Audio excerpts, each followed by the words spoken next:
পুলিশে কর্মরত স্বামীর সরকারি পোশাক পরে এভাবেই টিকটক করছেন স্ত্রী, যার কিছু ভিডিও ছড়িয়ে পড়তেই সামাজিক মাধ্যমে ব্যাপক ভাইরাল হয়। এতে তীব্র ক্ষোভ প্রকাশ করেন নেটিজেনরা। ঘটনাটি ঘটেছে রাজশাহী মহানগর পুলিশের কাশিয়াডাঙ্গা থানায়।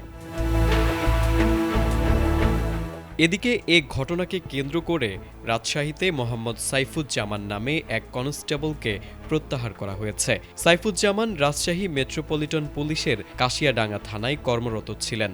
গত বৃহস্পতিবার RMP commissioner doctor Mohammad Zillur Rahman প্রত্যাহার আদেশ দেন।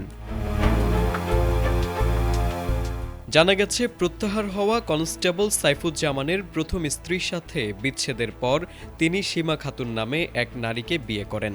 তার বাবার বাড়ি কুষ্টিয়ায়। অভিযোগ রয়েছে, সীমা খাতুন স্বামীর সরকারি পুলিশের পোশাক পরে নিয়মিত টিকটক ভিডিও তৈরি করতেন এবং সামাজিক মাধ্যমে প্রকাশ করতেন। বিষয়টি নজরে আসার পর কাশিয়াডাঙ্গা থানার ভারপ্রাপ্ত কর্মকর্তা ফরহাদ আলী নিজে ওই বাড়িতে যান এবং যাচাই করে ঘটনার সত্যতা পান। এরপর বিষয়টি ঊর্ধ্বতন কর্তৃপক্ষকে জানানো হলে বৃহস্পতিবারই তাকে থানা থেকে প্রত্যাহার করা হয়।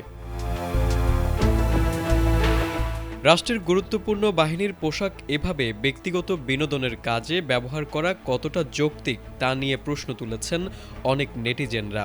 তবে এ বিষয়ে আরএমপির মুখপাত্র গাজীউর রহমান বলেন, স্বামীর পুলিশের পোশাক স্ত্রীর পরিধান করার কোনো সুযোগ নেই। এটি একটি ফৌজদারি অপরাধ। প্রাথমিকভাবে অভিযোগের সত্যতা পাওয়ায় ওই কনস্টেবলকে থানা থেকে প্রত্যাহার করা হয়েছে। তদন্ত শেষে তার বিরুদ্ধে বিভাগীয় ব্যবস্থা নেওয়া হবে। তারেক আজিজ, এটিএন বাংলা।